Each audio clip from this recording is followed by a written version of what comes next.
सांगण्यासाठी येतात आणि बाकीचं सांगण्याबद्दल फक्त म्हणतात कारण खूप सारे येतात आमच्या ठिकाणी असं बोलत होते. ते म्हणत आम्ही जर काय मदत म्हणतात ना फक्त ना हो आम्ही येणार असं बोलून देतात. ते साहेब येतात गावामध्ये खूप मोठं करून चालले जातात, मुलं पण येतात असं करून चालले जातात. आमच्यासाठी काही नियोजन नाही करत, फक्त तुम्ही येता म्हणून आम्ही पण काय पण करून देतो. मग तुम्ही जे सगळे करते आणि तुम्ही जे विषयांना ते आम्ही पण तुम्हाला बोलून देणार असं बोलत होता. मग आम्हाला त्याला म्हटलं आम्हाला पण तितकं माहिती नाही, आम्ही पहिलंच वर्ष पण आम्ही तुम्हाला विचारतो आम्ही तुमची काय मदत करू शकत असेल तर आम्हाला सांगा, आम्ही तुमची मदत करणार असं बोललं होतं. नंतर म्हणत आम्हाला हो आम्हाला मदत केली, एखाद दिवशी तुम्ही वकील बनून जा, आम्हाला एखाद दिवशी ओळखलं गेलं तर आम्हाला पण थोडीफार मदत केली, एखाद दिवशी अडचण लागली तर असं बोलत.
जिने जन्म दिला ती आई, ज्याने संस्कार दिले ते वडील, ज्याने शिक्षण दिलं ते शिक्षक आणि ज्याने संस्कार दिला ते छत्रपती शिवाजी महाराज यांना आदरपूर्वक नमन करून आजच्या या कवयित्री बहिणाबाई चौधरी उत्तर महाराष्ट्र विद्यापीठ राष्ट्रीय सेवा योजना जळगाव व नंदुरबार तालुका विद्यापीठ समितीचे श्री बटेसिंग भैया रघुवंशी विधी महाविद्यालय कायदा विषय शिक्षण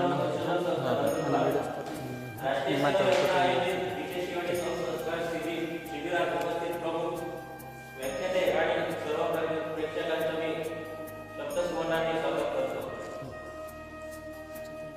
आजचे व्याख्याते श्री डॉक्टर माधव कदम सर हे जीटीपी महाविद्यालयात एक प्राध्यापक म्हणून कार्यरत आहेत. माधव कदम सर हे आमचेही शिक्षक होते, आम्हाला शिकवतात. सरांचा आजचा विषय हा श्यामची आणि हा आहे.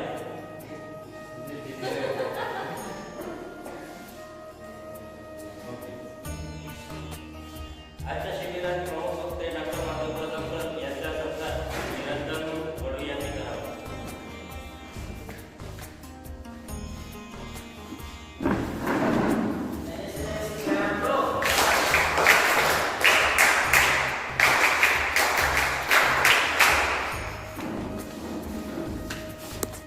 यानंतर ज्यांच्या मार्गदर्शनाची अमृत सूर्यवाणीची आपण सर्वजण आतुरतेने आपण सर्वजण वाट पाहत आहोत आणि ज्यांचे विचार आपणास नेहमीच प्रेरणादायी ठरतील असे आपले आदरणीय कदम सर यांना आपल्या मार्गदर्शनाकरिता आमंत्रित करतो.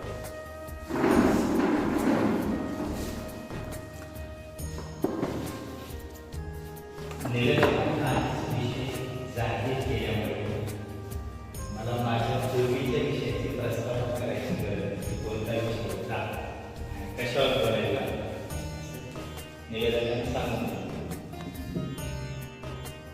धन्यवाद. कवयित्री बहिणाबाई चौधरी उत्तर महाराष्ट्र विद्यापीठ आणि नंदुरबार तालुका विधायक समितीच्या लोकनेते बटेसिंग भैया रघुवंशी विधी महाविद्यालयाच्या श्रमसंस्कार शिबिराच्या निमित्ताने आजचे विचार पुष्प आपल्यासमोर मांडण्यासाठी मला आमंत्रित करणार आमचे सन्मित्र आणि आपलं पालकत्व ज्यांनी स्वीकारलेलं आहे 7 दिवसाचं अशा आपल्या राष्ट्रीय सेवा योजनेचे कार्यक्रम अधिकारी आमचे सन्मित्र डॉक्टर किरण मराठे सर, या पालकत्वाला सोबत देणारे 7 दिवस आपल्यासोबत राहणार याच विधी महाविद्यालयाचे माझ्या भाषेत अर्थमंत्री आदरणीय जिरे नाना, या इथल्या MSW विभागाच्या मॅडम, आमचा सन्मित्र कलावंत नागरी, सर्व सहभागी बंधू आणि राष्ट्रीय सेवा योजनेच्या या 7 दिवसीय शिबिरामध्ये सुरुवातीला सकाळच्या सत्रामध्ये तुम्ही श्रमदान आणि त्यानंतर ज्ञानदानाच्या यज्ञामध्ये सहभागी होता. म्हणजे खऱ्या अर्थाने तुमची शारीरिक पण मेहनत होते आणि बौद्धिक पण मेहनत होते. यापूर्वी अनेक वक्ते त्यांचा विषय घेऊन आपल्यापर्यंत पोहोचले. 100 पुस्तकं वाचण्यापेक्षा एक व्याख्यान ऐकलं तर 100 पुस्तकं वाचण्याचा फायदा लाभ कदाचित एखाद्या व्याख्यानातून भाषणातून आपल्याला होऊ शकतो. कारण एखादा शब्द असा येतो की तो आयुष्यात कलाटणी देतो आणि म्हणून शब्दांचं सामर्थ्य गेल्या 5-6 दिवसापासून तुम्ही अनुभवत आहात. मी साहित्याचा माणूस असल्यामुळे शब्दांचं सामर्थ्य काय असतं याची मला चांगली जाणीव आहे. म्हणून आमचे कवी मंगेश मार्गावकर प्रसन्न म्हणतात की कधी कधी शब्द हा नुसताच शब्द असतो. संपत चालला. याच्यावरती वडार नावाचा तुम्ही मित्र असं म्हणतो. आउटडेटेड झालं आयुष्य. स्वप्ने डाउनलोड. आउटडेटेड झालं आयुष्य. स्वप्ने डाउनलोड होत नाही. संवेदनांना व्हायरस लागला. दुःखही सेव्ह करतात. संवेदनांना व्हायरस लागला. दुःखही सेव्ह करता येत नाही. कधी पुढे जाऊन म्हणतो जुने पावसाळे उडून गेले. डिलीट झालेल्या फाईल्स आहेत. जुने पावसाळे उडून गेले. डिलीट झालेल्या फाईल्स आहेत आणि घर आता शांत असते. रेंज नसलेला मोबाईल.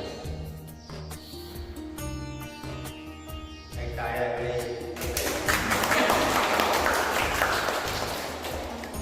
माझा अंदाज बरोबर आहे का?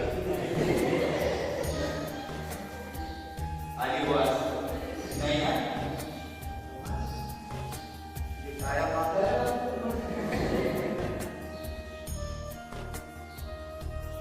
लाईट कसं बटन दाबल्याबरोबर लागलं पाहिजे. बरोबर आहे? बटन दाबलं गेलं लाईटला झुकझुकच करतोय. पटकन लगेच रिस्पॉन्स मिळाला पाहिजे. तर मग त्याच्यात आहे तो असं वाटतं. बरोबर की नाही?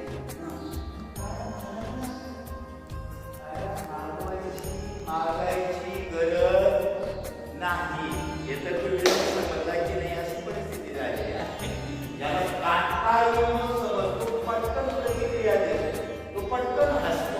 पण त्याच्या शेजारच्याला काही कळलेलंच नसतं. याचं हसणं झाल्यावर तो हसतो. कसं होतं? आहे की नाही? पटकन पटकन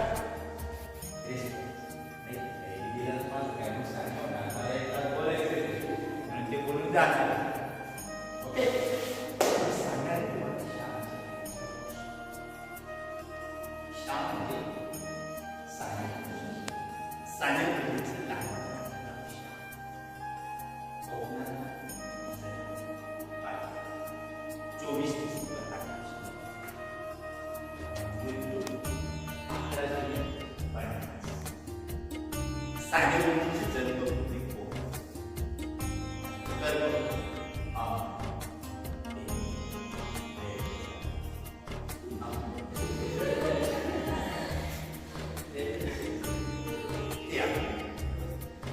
प्रताप तत्वज्ञान केंद्र जर तुम्हाला माहिती असेल, प्रताप तिथे गुरुशी पण वसतिगृह आणि मुलांची सगळी काळजी घेता घेता ते माऊली बनवतात आणि सांगितलं माऊली बनवतात. आपली संस्कृती बरोबर आपल्या देशाच्या नावामध्ये माऊली माता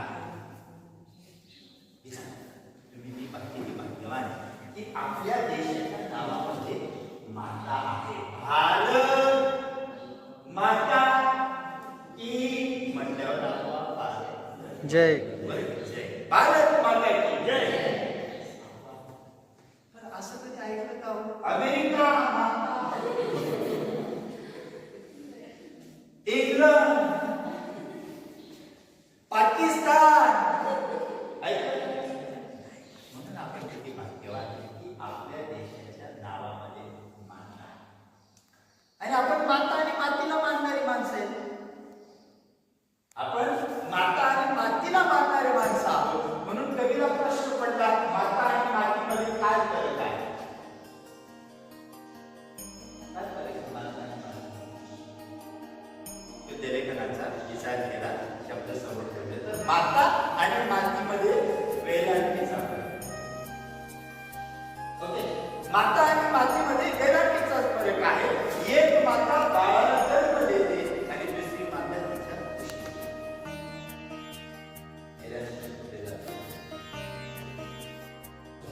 दोन दाबाची हिंमतच नाही. तेवढ्याच पाठीमागून कोणीतरी ढकललं, पाण्यात पडलं, नाचलं पाहिलं, अंगात आलं, म्हणून उठलं.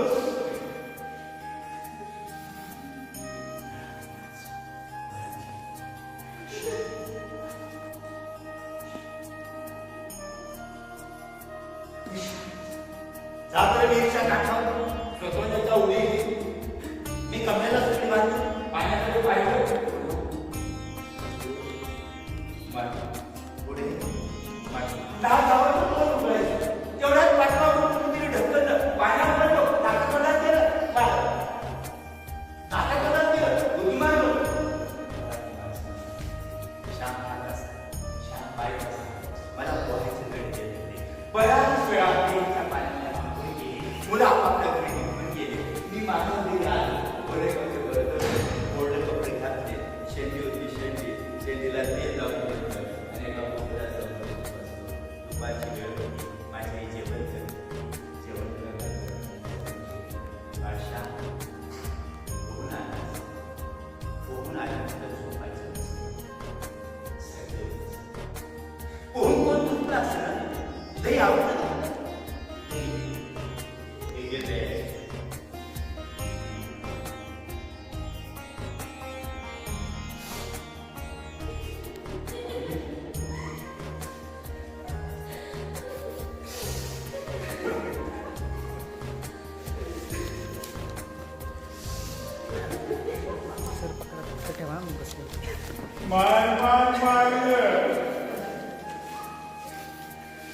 उद्या शिफ्टीने मारलं आणि आता म्हणते आई जेवण करता करता तिला आपलं ताक बाजूला सांडलं, माझ्याजवळ आली आणि माझ्या जन्मदात्री आईनं जेवण करता करता तिचं ताक बाजूला सांडलं, माझ्याजवळ येऊन तिच्या ममतेच्या हातानं प्रेम हातानं माझ्या पाठीवरच्या बळांना तेल लावून सोडून दिलं. माझ्या आईनं मारलं होतं, पण त्या मारण्यातही तिचं प्रेमच होतं, तिचं प्रेमच होतं. गळ्यात माझी आई मला लाभलेली होती. माझ्या आईच्या गोष्टी तुम्हाला सांगू, मी जसा मित्र होतो तसा हट्टी होतो. केव्हा काय माझ्या मनात यायचं मला सांगताच येत नाही. मला दिवसात 2 वेळा अंघोळ करायची सवय होती. एकदा सकाळी शाळेत जाताना, दुसऱ्याच्या शाळेत आलो, पतीनंतर घरात भेटलं की आम्ही तुला असं दूध प्यायला पाहिजे. आमचे खेळ कसे होते, लपाची पिलाची प्यायचा गेलेला होता. त्या दिवशी असाच खेळ खेळून आलो होतो. अंगणात लवकर उभा राहिलो. आईने तांबण्यात पाणी ठेवलेलं होतं. माझ्या भरपूर अंगावर पाणी टाकलं. अंघोळ झाली. सायंकाळची वेळ होती. माझ्या आईला सांगितलं, आई माझी अंघोळ झाली, लवकर रुमाल घे. त्या काळी रुमाल फारशी वापरली जायची नाही. आमची घरची परिस्थिती अत्यंत गरीब होती. घरात एक आलं तर मीठ नाही, मीठ आलं तर तेल नाही. आईला म्हटलं, आई माझं लवकर रुमाल दे, मला थंडी वाजते. आई म्हटली, का तुला माहिती नाही आपल्या घरात रुमाल नाही. नाही बा, मग तुझ्या बदलात माझा अंग ओरडत आहे. मुलाचं अंग फुलायला आई सगळ्यांकडे झाली. मी आधी केलं, आई तुझ्या बदलात माझा अंग ओरडत आहे. माझ्या आईच्या अंगावर एकच साडी होती. माझ्या आईच्या अंगावर एकच साडी होती म्हणण्यापेक्षा तिच्या घरात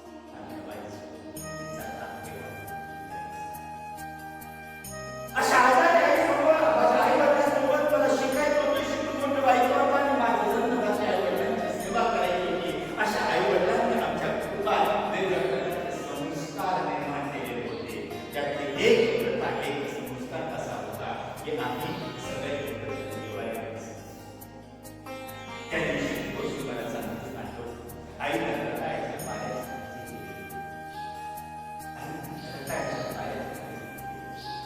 आई कोणतीही भाजी करायची म्हणजे त्या भाजीला चवच असायची. मी आईला विचारायचो, आई तू भाजी करताना नंतर काय करतेस गं? ती म्हणायची, तिखट मीठ तेलाची फोडणी दिली.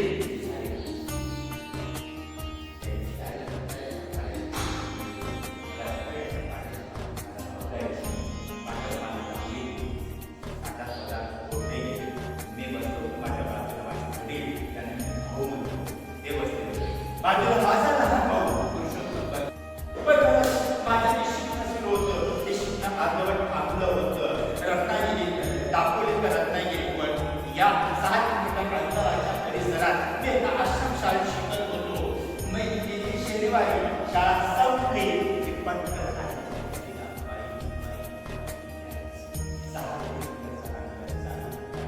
माझ्या पायाला काट्या रस्ता संध्याकाळी घरी पोहोचतो की माझ्या आई घरात आली होते. तुला ताप आलेलो, मी तुझ्याजवळ नसल्यामुळे तुझी काळजी कोण घेईल? या 2 कोविडपैकी 1 कोविड तुझ्यासाठी लावले. पण माझ्या लग्नरात्री आईनं नाही म्हणत 500 रुपयांच्या 2 कोविड पेटी ठेवल्या. माझा आजोबाचा प्रवास होता, तो रात्री म्हणून कोकण तेलाचा तुकडा दिला. माझा शाप परक्या काप जातोय, तो उपाशी तापाशी राहील म्हणून माझ्या आईनं थोडंसं चिवडाचा डोक्याची पेटी ठेवला. माझी सामानाची बांधाबांध सुरू झाली. रात्री 9 वाजता बैलगाडी घ्यायला येणार होती. अंगणात रात्री 9 वाजता बैलगाडी येऊन दाखल झाली होती. मी आता सांगा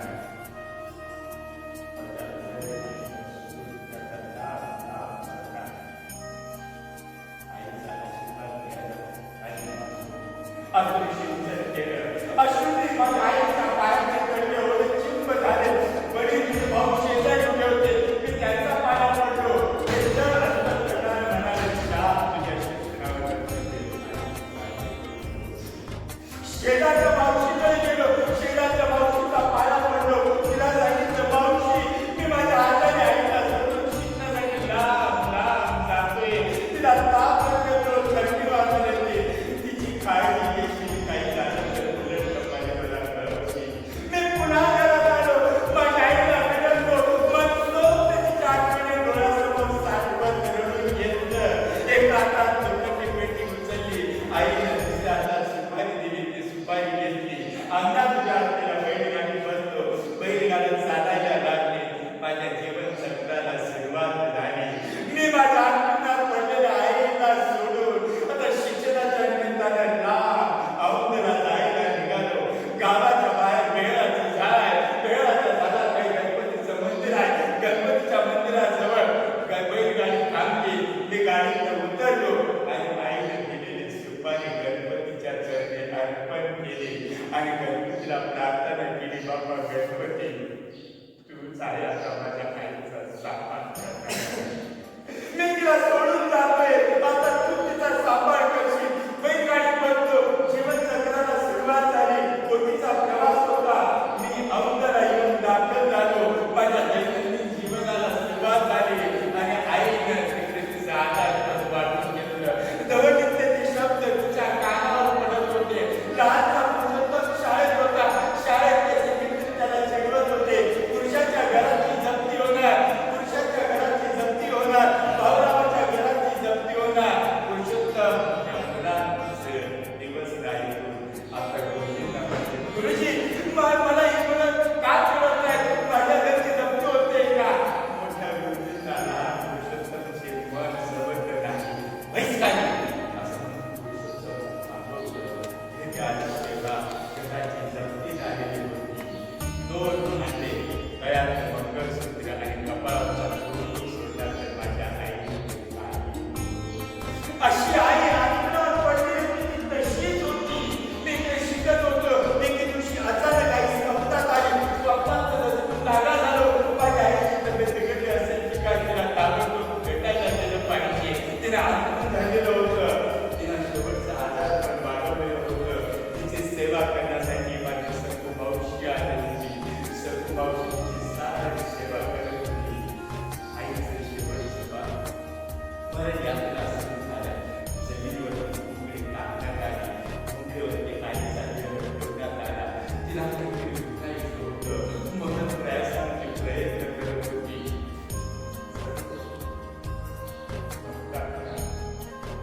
बाळ करून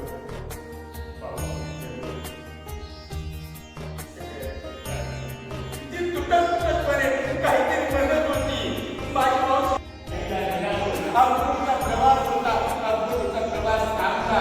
आज मी बंधात बोटीतून उतरलो. सारे प्रवासी बोटीतून उतरत होते. एक ओळखीचा चेहरा मला उतरताना दिसला. तो ओळखीचा चेहरा दिसला कोणताच नव्हता. तो होता माझ्या सखू मावशीचा. जी सखू मावशी आईची सेवा करायला आली होती. ती सखू मावशी मला आईच्या बंधात भेटली. मी धावत सखू मावशीला भेटायला गेलो. तिला विनंती आणि विचारलं, "सखू मावशी, आईची तब्येत कशी आहे? मला सांग." आईला स्वप्नात आईने तिला भेटायला सांगितलं. सखू मावशी काहीच बोलली नाही. सखू मावशी काहीच बोलली नाही. तिच्या आईने सारं सांगून टाकलं.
घरी गेल्यावरती कोणती आई मला करायची वाटली. अगं मावशी ती आजारी असायची की तिला घास भरवण्याचं काम मी करायचो. तिला विचारायचो, तिच्याशी गप्पा गोष्टी करायचो. त्या गप्पा गोष्टीतून 2 घास तिचे खायची. आता सांग सगळी मावशी, घरी गेल्यावरती कोणती आई मला दयाची वाटली गेली असं सांगते. नाही सगळं मावशी नाही सांग. अगं घरात नव्हताना हे काम तिचं असायचं आणि दुसरा माझा असायचा. मी प्रेमाने तिच्याशी गप्पा गोष्टी करायचो. सांग सगळी मावशी, घरी जाऊन कोणती आई मला भेटे. अगं दापोलीचं पालघर 6 किलोमीटरचं पायी अंतर चालणाऱ्यानंतर माझ्या पायाला पुढं यायची. गरम पाण्यानं केल्यानं सोडून जायची, शेकून जायची. आता सांग सगळी मावशी, मी कोणत्या आईची सेवा करू. मी नाही जात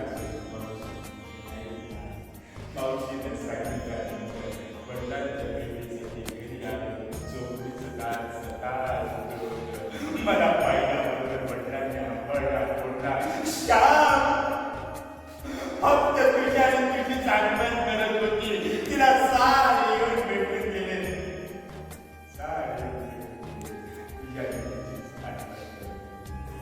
आज जाऊन तिला 1 दिवस झालेच. मी घरी गेलो, वडिलांना भेटलो, मनसोक्त करून घेतलं. मला शिकायचं होतं, मोठं व्हायचं आणि माझ्या जन्म लागण्याची सेवा करायची.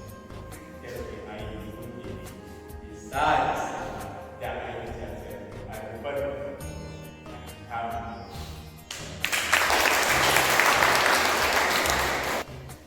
शांती आई या गोष्टीच्या माध्यमातून आपण आपले बालपण आठवण करून दिलं सर. धन्यवाद. सरांसाठी शेवट सांगू इच्छितो, योग्य काय अयोग्य काय हे सांगता तुम्ही, खोटं काय खरं काय हे समजवता तुम्ही. जेव्हा काहीच कळत नाही तेव्हा मार्ग दाखवता तुम्ही. आयुष्यातील प्रत्येक अंधारात प्रकाश दाखवता तुम्ही. फुलांचे हार कशाला, आभारांचे भार कशाला, नातं जपलं हृदयामध्ये तर त्या हृदयाला दार कशाला. आजच्या या कार्यक्रमात उपस्थित प्रमुख वक्ते हे आपलेच आहेत, परके नाहीत. त्यामुळे त्यांचे आभार मानून आपल्यामध्ये दरी निर्माण करणार नाही, पण कार्यक्रमाचे अपरिहार्यता म्हणून आभार प्रदर्शन करण्याकरिता मी आमंत्रित करतो माझे सहकारी सोनम यादव.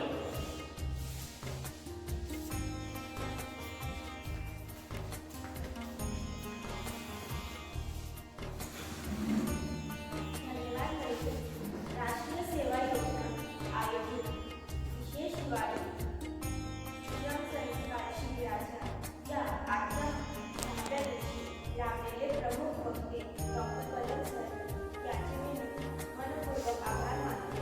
तसेच मी आपल्या महाविद्यालयाचे प्राध्यापक डॉक्टर वीरेंद्र राठोड यांचेही आभार मानते. तसेच सर्व स्वयंसेवक व स्वयंसेविका यांचेही आभार मानते. आणि आपला हा कार्यक्रम इथे संपन्न झाला असे मी सांगते. और जाते जाते मैं कुछ लाइन्स बोलना चाहूँगी.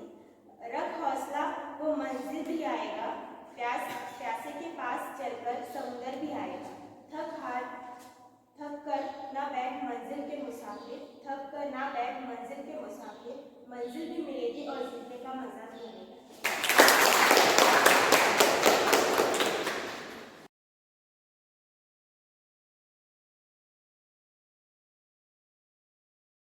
स्वागतम आपले स्वयंसेवक मित्र कवयित्री बहिणाबाई चौधरी उत्तर महाराष्ट्र विद्यापीठ जळगाव यांच्या संयुक्त विद्यमाने मंगरूळ तालुका विद्यालय समितीचे श्री बटेसिंग भैया रघुवंशी विधी महाविद्यालय कायदे विषयक शिक्षण व संशोधन संस्था नंदुरबार येथील राष्ट्रीय सेवा योजनेअंतर्गत सुरू केलेल्या विशेष दिवाळी संस्कार शिबिराचा आज कितवा दिवस आहे? 6वा.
दिलेला आहे. पण तुम्हाला आणखी काही दुसऱ्या विषयावर जाणून घ्यायचं असेल तर मी 15-20 मिनिटं आपण चर्चा करणार आहे. ठीक आहे, त्याच्यानंतर तुमचं वाईट होतं हे मलाही माहिती आहे. ऍक्च्युली मी उद्या पण असणारच आहे. आता शिक्षणाचा हक्क आपण लॉ सगळं स्टडी करतो. शिक्षणाचा हक्क 2009 हा कायदा केंद्र शासनाने पारित केला. 1992 मध्ये इंडियन कृषी इंडियन ऑफ इंडिया असे एक जजमेंट आलं.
लाभलेले